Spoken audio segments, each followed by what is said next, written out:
Estamos muy felices de estar acá junto con mi esposa y mis niños. La iglesia Adulam es una iglesia por la cual de forma permanente estamos orando. Nosotros no los conocíamos de forma personal. Hemos pasado algún tiempo con Facu. Hemos tenido algún tiempo de comunión con él y enterándonos un poco cómo estaba la iglesia, también en todos los ministerios fuera de la iglesia en la que él también está sirviendo, y para nosotros es una alegría y queremos pensar en las diferentes zonas de Montevideo, alrededor de Montevideo y el resto del interior del país, donde podamos tener iglesias que estén con un deseo de amar al Señor, de servir a las personas y de alcanzar sus pequeños lugares y también el mundo. Así que mi nombre es Sergio Bedia y junto con mi esposa somos de Bolivia. Vinimos acá por razones de educación más que ministeriales, aunque siempre estuvimos, gracias a Dios, en el ministerio. Llegamos hace 11 años al Uruguay y por diferentes razones que nosotros llamamos la providencia de Dios, en el 2016 mi cuñado y mi hermana vinieron de misioneros al Uruguay por diferentes razones, como comentaba, enviado por su iglesia, y junto con él, apoyándolo, plantamos una iglesia en El Cordón, en Montevideo, en la iglesia bíblica de Montevideo, donde hoy en día estamos sirviendo, y gracias a Dios hemos visto la fidelidad de Dios en sustentarnos en medio de... Abrimos en el 2019 y tuvimos un año. En la fecha casi de cumplir un año apareció la pandemia y sin embargo Dios fue muy fiel en toda esa etapa. Así que estamos muy agradecidos y nuevamente muy agradecidos de poder estar con ustedes y poder conocerlos y poder compartir la palabra con ustedes. Voy a pedir que abran sus Biblias en el Salmo 16. Hoy vamos a meditar en el Salmo 16. Hace ya unas semanas yo pude compartir este mensaje en la iglesia nuestra y quería también compartirlo acá. El Salmo, mientras van buscando el Salmo 16 es un Salmo de David y ha sido llamado por Spurgeon el Salmo del secreto precioso. El Salmo del secreto precioso. Creo que es secreto porque solo los creyentes pueden entenderlo. Es secreto porque la verdad que tiene está oculta al corazón de aquellas personas que están muertas en su espíritu. Es secreto porque su belleza solo se puede apreciar si estás vivo.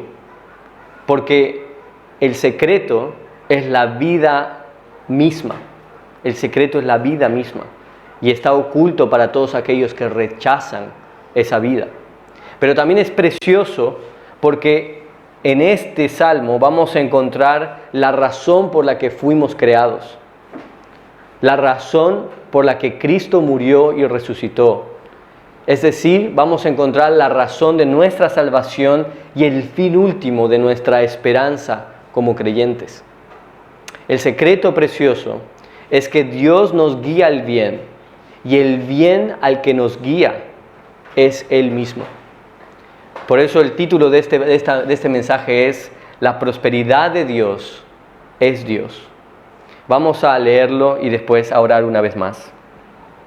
Dice: protégeme, oh Dios, pues en ti me refugio. Yo dije al Señor, tú eres mi Señor, ningún bien fuera de ti. En cuanto a los santos que están en la tierra, ellos son los nobles en quienes está toda mi delicia. Se multiplicarán las aflicciones de aquellos que han corrido tras otro Dios. No derramaré yo sus libaciones de sangre, ni sus nombres pronunciarán mis labios. El Señor es la porción de mi herencia y de mi copa. Tú sustentas mi suerte. Las cuerdas me cayeron en lugares agradables. En verdad es hermosa la herencia que me ha tocado. Bendeciré al Señor que me aconseja. En verdad en las noches mi corazón me instruye. Al Señor he puesto continuamente delante de mí, porque está a mi diestra, permaneceré firme. Por tanto, mi corazón se alegra y mi alma se regocija. También mi carne morará segura, porque tú no abandonarás mi alma en el Seol, ni permitirás que tu santo sufra corrupción. Me darás a conocer la senda de la vida. En tu presencia hay plenitud de gozo, en tu diestra hay deleites para siempre. Vamos a orar una vez más. Bendito eres, Señor y Dios Padre de nuestro Señor Jesucristo, que nos bendeciste con toda bendición espiritual en los lugares celestiales en Cristo, según las riquezas de tu gracia. Señor, que nos diste a conocer por medio del sacrificio de Cristo, habiendo sido predestinados y habiendo sido adoptados hijos tuyos por medio de Él, para alabanza de la gloria, de la herencia, de la gracia tuya, Señor. Y en ese sentido queremos entender, Señor, este pasaje, que es todo, Señor, es para la gloria de la alabanza de tu nombre. Y que en eso, Señor, nos gozamos y está nuestro sustento y nuestra alegría en este mundo. Te agradecemos, Señor, por esto, en el nombre de Jesús. Amén. En el versículo 1, David comienza con una pequeña oración que podríamos decir es la ruta que quiere seguir David cuando está mencionando todo el resto del pasaje. Dice, protégeme, oh Dios, pues en ti me refugio. Él está hablando que Dios es un refugio. Y nosotros en el Antiguo Testamento, probablemente la mayoría de las personas, de los israelitas en ese tiempo, podían entender lo que eso significaba. Hoy en día nos cuesta un poco más entender qué significaba ese refugio. En ese tiempo las ciudades tenían que ser fortificadas, o al menos habían ciudades que eran fortificadas, sobre todo las capitales o las ciudades más fuertes de las diferentes regiones y países tenían que estar fortificados. ¿Qué significa? Que tenían murallas que rodeaban toda la ciudad, de manera que si los enemigos venían, eran las ciudades más difíciles de poder entrar. Eran las ciudades donde podía costar mucho poder invadirlas, poder robar todo lo que querían robar y matar a los que querían matar. Pero también en muchos pasajes de la palabra vemos de que esas fortalezas en algún momento podían convertirse en cárcel. Vemos eso cuando los países o los imperios con mucha potencia podían acercarse a ese lugar y rodear y sitiar la ciudad por mucho tiempo. Por tanto, no permitían la entrada de alimentos, no permitían la entrada de agua, y las personas adentro podían sobrevivir un tiempo con los recursos que tenían, pero en algún momento, cuando se iba acabando, ese lugar se empezaba a convertir no en un refugio, sino en una cárcel. Y empezaban a comerse, se nos dice en uno de los pasajes de la Biblia, cuando sitiaron a Jerusalén, que dentro de la ciudad empezaron a comerse a sus propios hijos. Y muchas veces como creyentes vivimos entendiendo que Dios es un refugio como estas ciudades sitiadas por mucho tiempo. Pensamos que Dios es un refugio como una cárcel. Porque cuando estamos en Dios nos sentimos encarcelados para hacer aquellas cosas que en realidad verdaderamente amamos. Quizás por diferentes razones estamos en la iglesia. Nos sentimos culpables, o tradicionalmente es que estamos en la iglesia. Quizás nuestra identidad ha sido, siempre ha estado en la iglesia, entonces nuestra identidad es ser personas de iglesia. Pero la realidad es que nuestro corazón está afuera de este lugar, que nuestro corazón y lo que nosotros amamos está por fuera de estas paredes, que nuestra vida en realidad de venir a la iglesia es más una tortura que una alegría, que un deleite. Pero Dios no es esa clase de refugio y no es el Dios de este salmo. Este salmo nos está mostrando que Dios no es un refugio solamente del mal. Y a veces nosotros podemos estar en la iglesia porque queremos evitar el mal que vemos en la sociedad y pensamos que si estamos acá seremos prosperados y seremos librados del mal. Incluso podemos decir, veo el infierno y me da temor y quiero estar en la iglesia solamente para ser librado de ese mal. Pero acá este pasaje no nos enseña solamente eso, sino que nos dice que el bien, que Dios es nuestro refugio porque Él es nuestro bien último y supremo. Lo que está diciendo es que yo no quiero salir de esa ciudad de ese refugio, no porque veo enemigos afuera, sino porque aquello que me deleita está allá adentro. Porque lo que me deleita está allá adentro. Lo que me satisface mi alma y lo que entiendo que me da vida está acá adentro.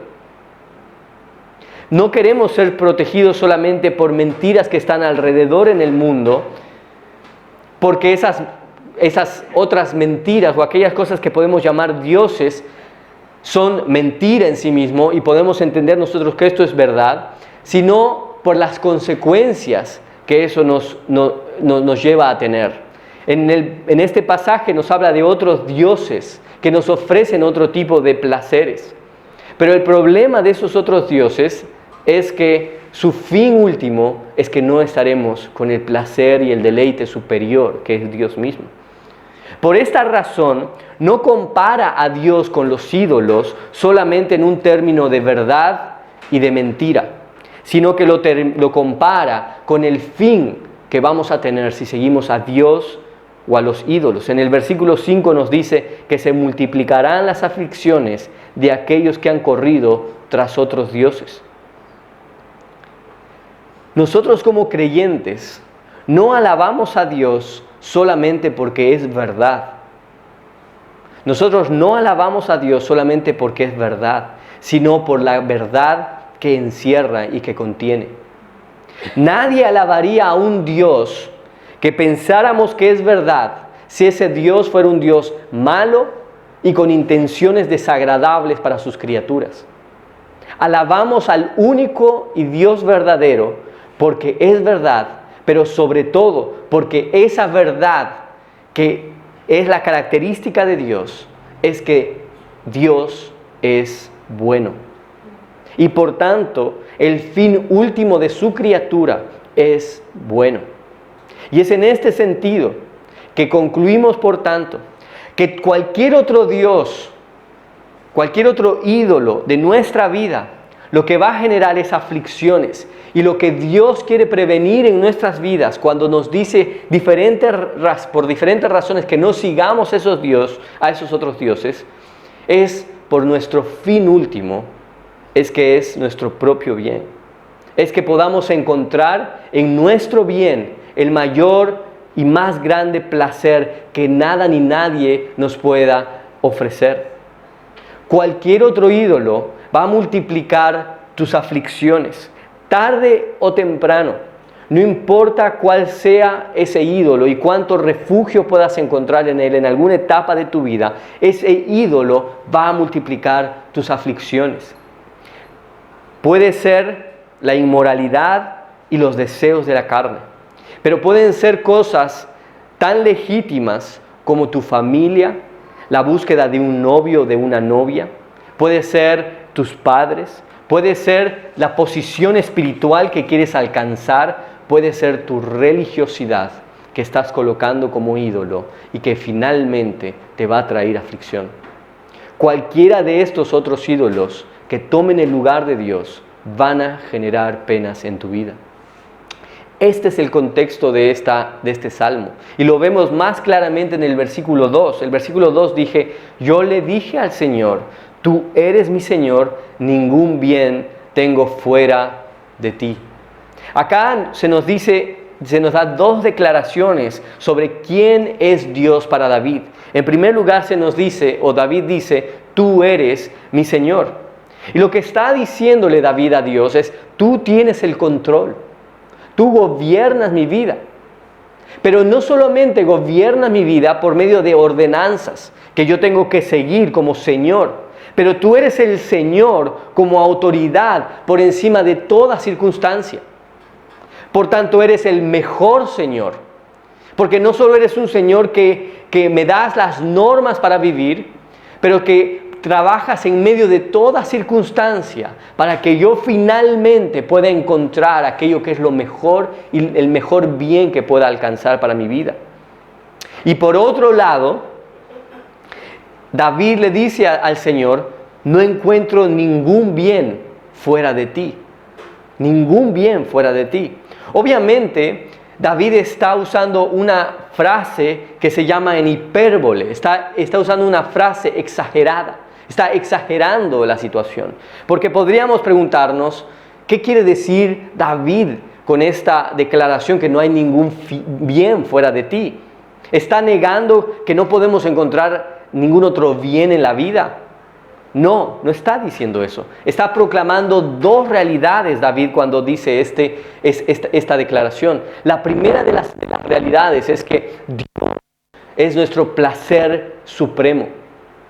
Dios es el placer supremo. No hay nada que se le pueda comparar. Los salmos son una de las evidencias más claras en la palabra acerca de este tema.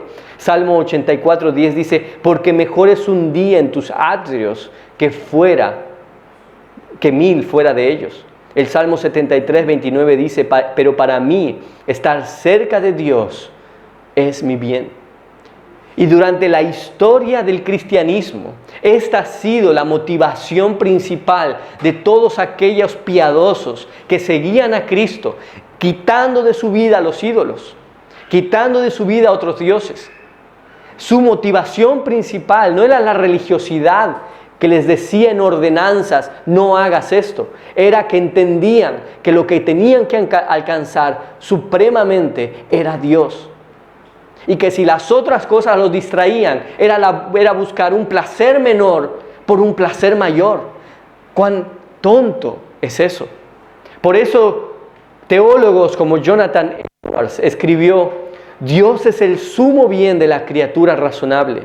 El disfrute de Él es nuestra propia felicidad y es la única felicidad con la que nuestras almas pueden estar satisfechas. Ir al cielo para disfrutar plenamente de Dios es infinitamente mejor que el alojamiento más placentero aquí en la tierra. Mejor que padres y madres, esposos y esposas, o hijos, o la compañía de cualquier o de todos los amigos terrenales.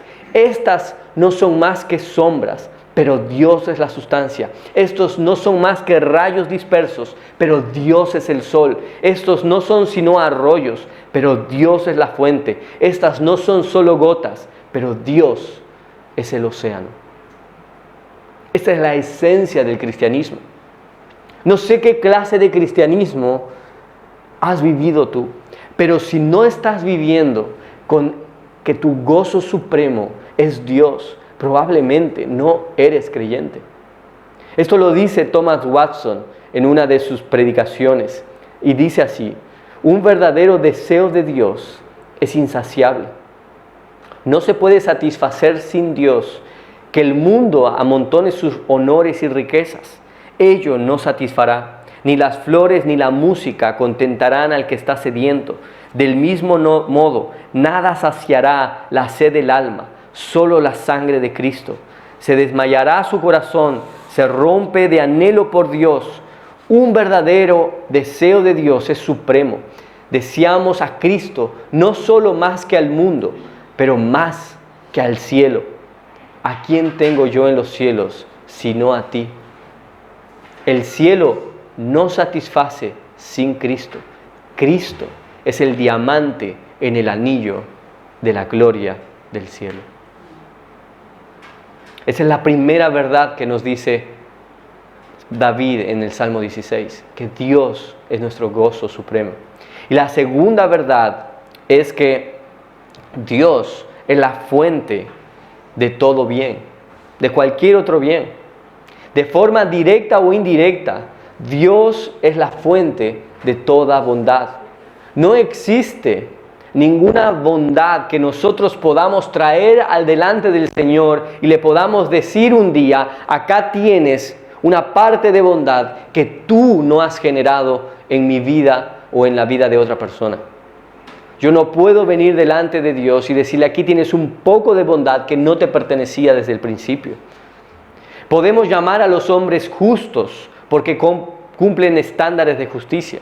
Podemos llamar a personas sabios porque tienen sabiduría en sus normas de pensamiento. Podemos llamar a personas buenas porque han hecho alguna cosa buena. Pero solo Dios es el estándar. Solo Dios es bueno. Solo Dios es la fuente.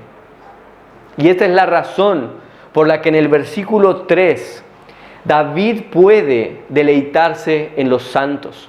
Él dice en el versículo 3 que en cuanto a los santos que están en la tierra, ellos son los nobles en quienes está toda mi delicia.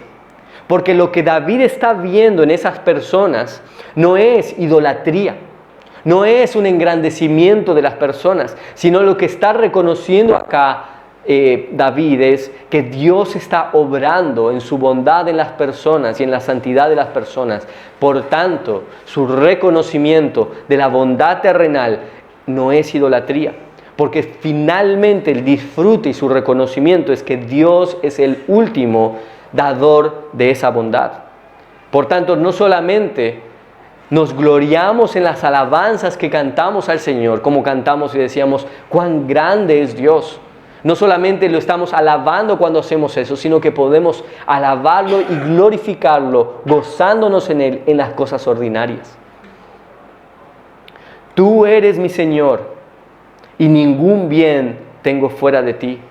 Son dos declaraciones: tú eres mi Señor y no hay nada fuera de ti que sea el bien, que si las viviéramos como creyentes transformarían toda nuestra vida.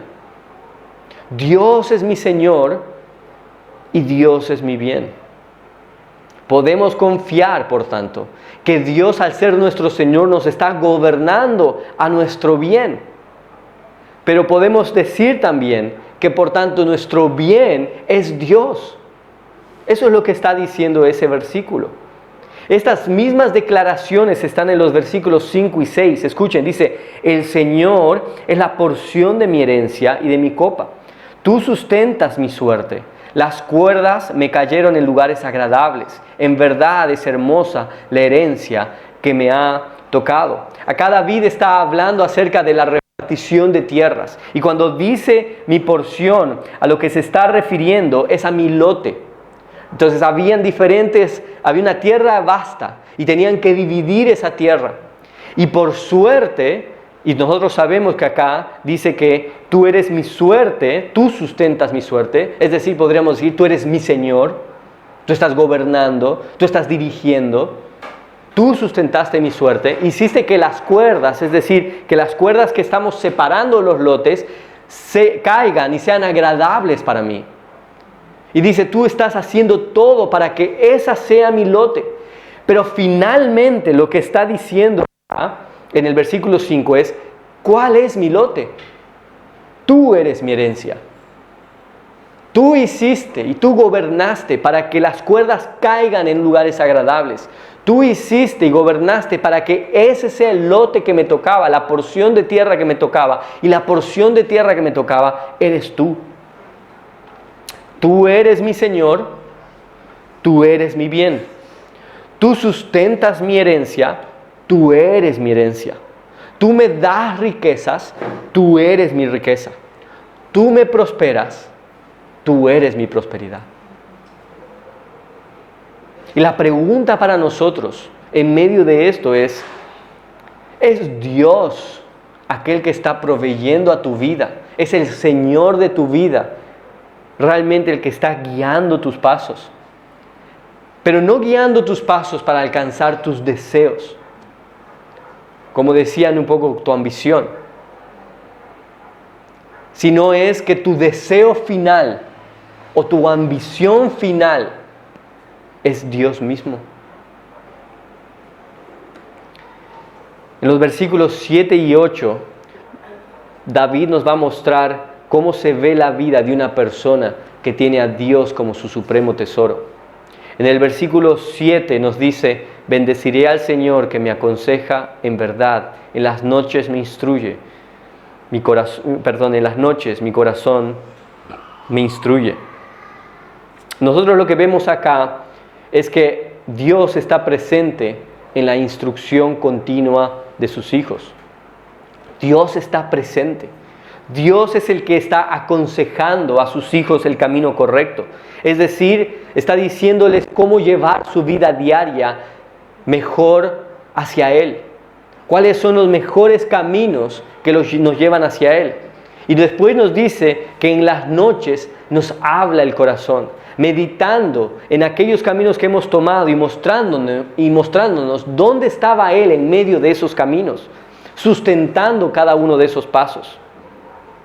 Así que vemos a un Dios activo, trabajando en la vida y hablando a la vida de los creyentes. Pero en el versículo 8 vemos a las personas activas en esto. Dice, al Señor he puesto continuamente delante de mí, porque está a mi diestra, permaneceré firme. El creyente pone a Dios continuamente delante de sí y a su diestra. ¿Qué significa esto? Poner delante de nosotros a Dios significa que nosotros estamos siguiendo activamente sus pasos. Poner a alguien delante en medio de un sendero significa que, sobre todo esos senderos que son más oscuros o más difíciles de caminar, significa que probablemente nosotros tratamos de pisar donde Él pisa, que doblamos donde Él dobla y que nos detenemos cuando Él se detenga.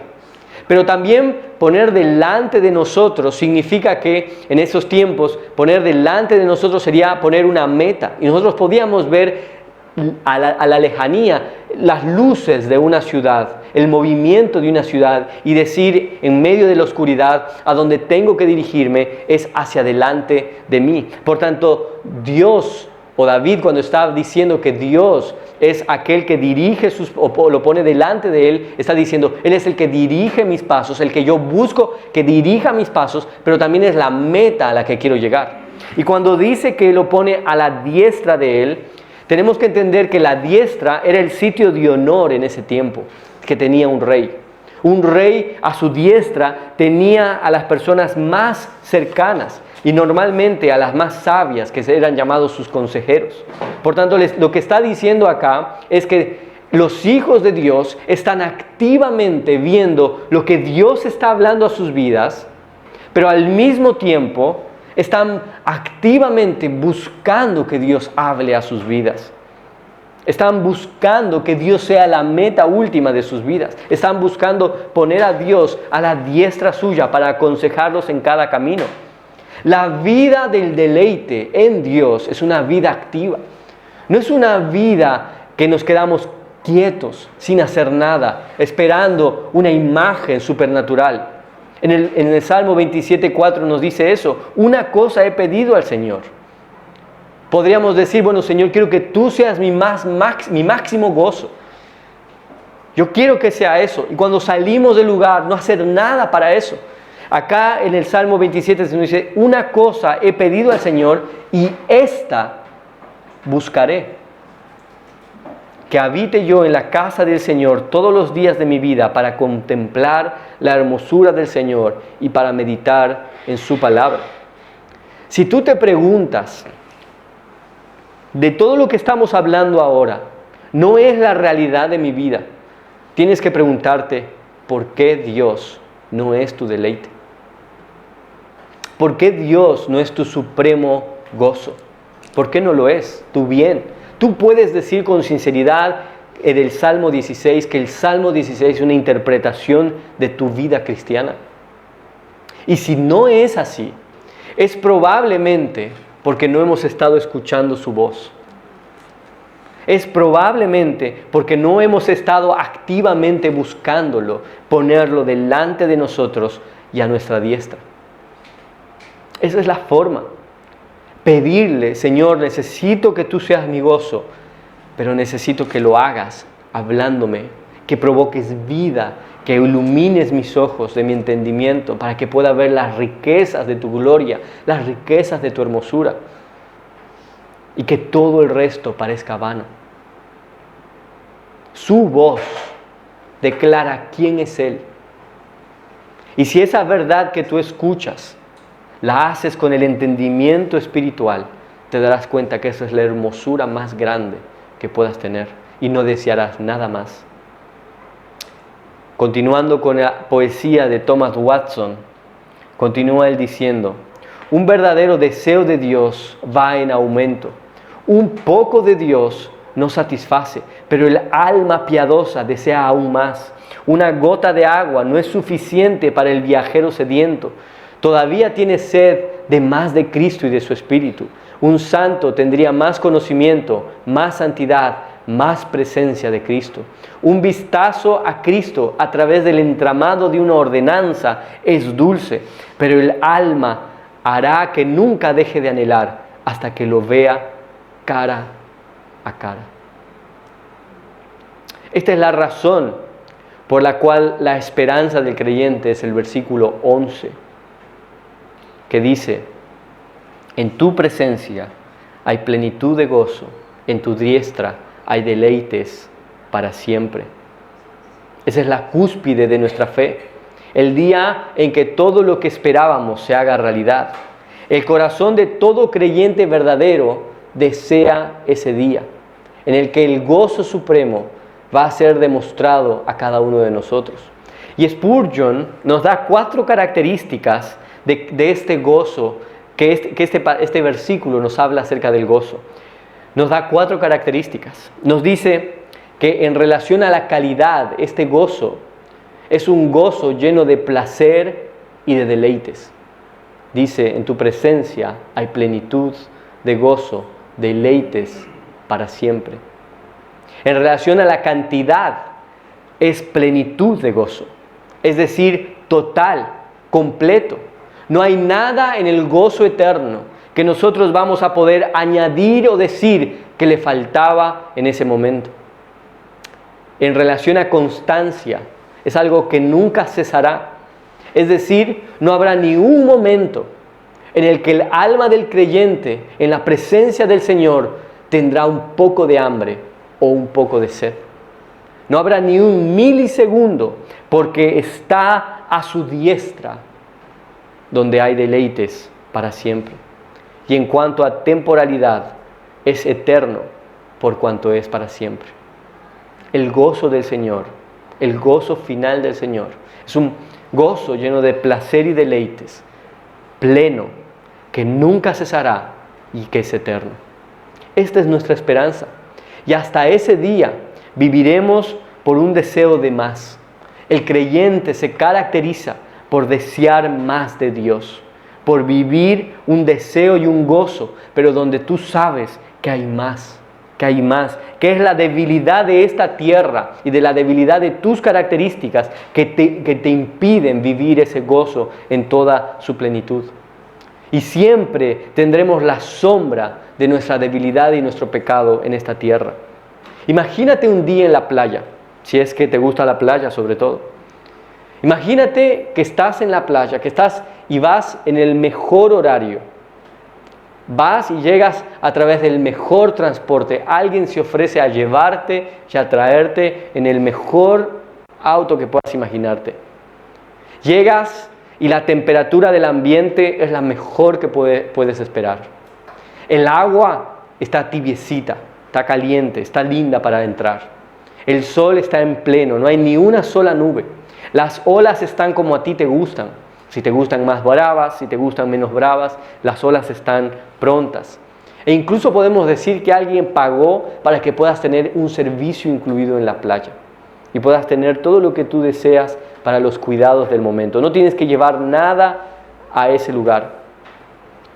A pesar de todo eso, siempre vamos a tener que tener cuidados y miedos que van a quitar la plenitud del gozo que podamos vivir en la playa. Puede ser que la arena esté caliente y te queme los pies. Puede ser que a pesar de que el sol esté en su mejor momento, tengas que cuidarte de las quemaduras del sol. Puede ser que estés disfrutando las olas, pero siempre tienes que estar atento, porque no solamente pueden quitarte la alegría del momento, sino que pueden quitarte la vida. Puede ser que hayan aguas vivas que tú no puedas controlar y que quiten la alegría del chapuzón del momento. Y aun si ninguna de esas cosas sucediese, hay que tener en cuenta algo. Va a llegar después la tarde más tarde y tu cuerpo estará cansado. En algún momento tendrás hambre. En algún momento estarás deshidratado y necesitarás tomar algo. Pero sobre todas las cosas, en algún momento, ese día tan glorioso se va a terminar. Esta es la realidad de nuestro gozo y de nuestros deleites acá en la tierra. Siempre están manchados con la realidad y la fragilidad de nuestra vida. Y David sabía esto. David sabía esto. Por eso en los versículos 9 y 10 nos da un golpe de realidad. Y dice, por tanto mi corazón se alegra y mi alma se regocija. También mi carne morará segura. Porque tú no abandonarás mi alma en el Seol, ni permitirás que tu santo sufra corrupción. Cada grano de felicidad en el creyente es un recordatorio de un gozo pleno, constante y eterno en los cielos. Pero cada momento de oscuridad, aún la momentánea cuando pestañeamos cada día, nos revelan la fragilidad de nuestra vida y de la oscuridad final que vamos a tener que vencer. La muerte es el reconocimiento más grande de la fragilidad de cualquier gozo. No importa cómo hayas vivido tu vida, no importa con cuántos placeres hayas vivido, finalmente la muerte será un recordatorio de tu fragilidad. Y en el versículo 10, David está diciendo algo impresionante. No abandonarás mi alma en el Seol, ni permitirás que tu santo sufra corrupción. ¿A qué se refiere con eso David? ¿Acaso David no murió? ¿Acaso David no murió? Y aquí te vamos a ver dos verdades aplicadas a nuestras vidas. En primer lugar, vamos a tratar de interpretar este pasaje a la luz de los profetas del Nuevo Testamento, es decir, de Pedro y de Pablo. Pedro y Pablo usan este salmo cuando están predicando el Evangelio. Pedro en el capítulo 2 de Hechos y Pablo en el capítulo 13. Y vamos a leer ahora una porción de cómo usa Pedro este pasaje y entonces cómo deberíamos interpretarlo nosotros. Dice en Hechos 2, versículos 29 al 31, después de haber mencionado ese salmo en los versículos 25 al 28, dice, hermanos, el patriarca David, les puedo decir con franqueza que murió y fue sepultado, y su sepulcro está entre nosotros hasta el día de hoy. Pero siendo profeta y sabiendo que Dios le había jurado sentar a uno de sus descendientes en su trono, miró hacia el futuro y habló de la resurrección de Cristo, que ni fue abandonado en el Hades, ni su carne sufrió corrupción. En Hechos 13:36 Pablo dice, David sufrió corrupción. Por tanto, este salmo no se trata de David. Este salmo se trata del cumplimiento de la promesa a David, que un día uno de sus descendientes se sentaría en el trono y vencería la muerte, que un día esa persona destruiría aquello que amenazaba ese gozo eterno. Y esa persona no sería olvidada en el Seol y no sufriría corrupción. Y Pedro nos dice, ¿a través de qué mecanismo? Dice, porque Jesucristo resucitó. En el versículo 24 dice, pero Dios lo resucitó poniendo fin a la agonía de la muerte, puesto que no era posible que Él quedara bajo el dominio de ella. Cristo nos ofrece ese gozo, porque Él venció la muerte, que ponía en duda que podamos tener ese gozo. Ese gozo sería crueldad si estuviese lejos y no tuviéramos una forma de alcanzarlo. Cristo mató a la muerte para que podamos alcanzar ese gozo eterno.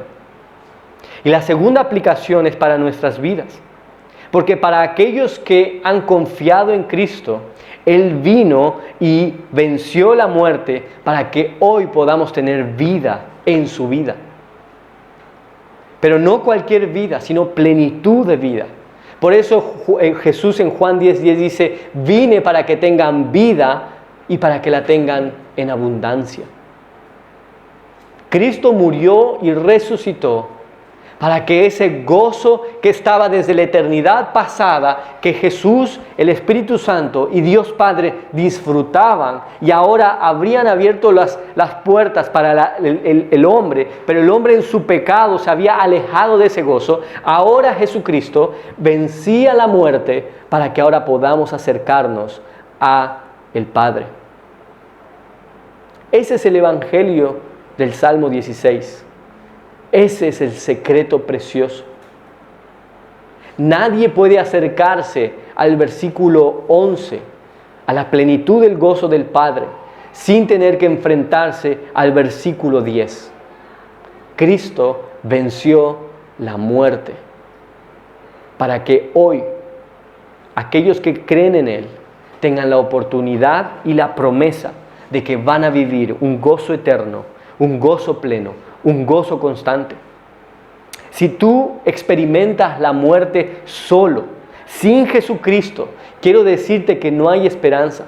Pero cuando Él te da ese conocer del camino de la vida que se nos dice en el versículo 11, conocer el camino de la vida, aún la muerte en medio de su agonía tiene esperanza, aún el dolor tiene alivio y aún la amargura puede ser dulce. Porque la dulzura que tienen las aguas turbulentas de la muerte para el creyente es que al llegar a la otra orilla encontraremos esa plenitud de gozo que es la que estamos esperando, que es la que hoy estamos viviendo en agonía por no tenerla. Porque el esposo ha muerto, pero ha resucitado y está en los cielos. Es esa playa en la eterna que tus pies no se quemarán, que no tendrás que cargar nada para llevar provisiones, porque las provisiones estarán a la diestra de Dios. No tendrás temor a las olas, porque no habrá más muerte. Los niños estarán seguros, porque no tendrás que tener vigilancia, porque Dios será su guardador. No habrá sed, no habrá hambre. El sol te dará su calor, pero no te quemará, porque el sol va a ser nuestro propio Dios. ¿Te das cuenta del regalo precioso de Cristo Jesús? No importa lo que estés haciendo en tu vida, cualquier cosa que tome el lugar de Dios, no solamente es idolatría en la ordenanza de la idolatría, sino que estás yendo en contra de tu propia vida. No solo por el fin de morir en el infierno, sino por el fin de perderte el gozo eterno de Dios. Cuando nosotros decimos que Dios es nuestro gozo, realmente decimos que Dios es nuestro gozo. Y esa es la fuente por la cual nosotros abandonamos cualquier otro gozo.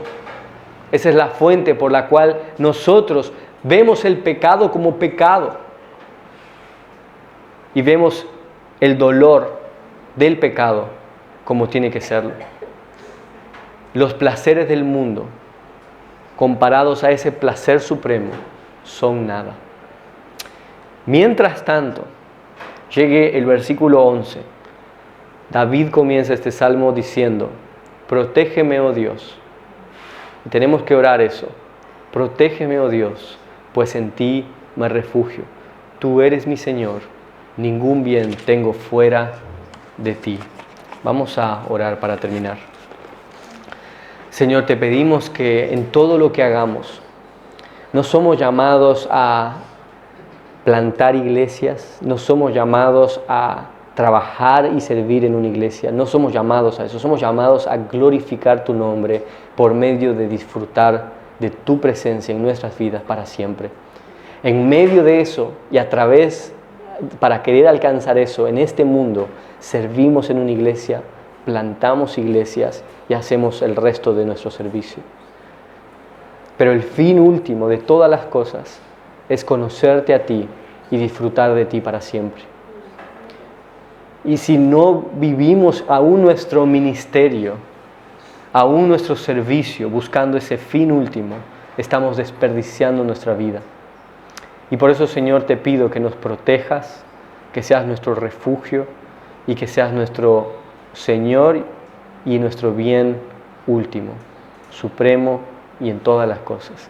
Oramos esto, Señor. Oro por la iglesia Adulam de las Piedras, Señor, para que tú puedas usar a las personas acá con todos los ministerios que hemos escuchado, con todos los apoyos que tienen afuera, todas las personas, Señor, por las que han orado, todos los retos para sus propias vidas.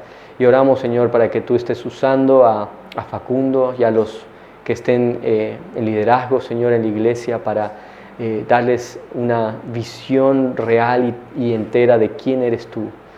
Y que tú puedas, Señor, abrir los ojos de tu iglesia acá, para que tú seas el pleno gozo y en eso puedan huir de pasiones terrenales que solo combaten contra nuestra alma y que puedan, Señor, buscar lo que es mejor y superior, que eres tú mismo. Oramos, Señor, por eso. Gracias una vez más por la cofraternidad, por el amor los unos con los otros. En el nombre de Jesús. Amén.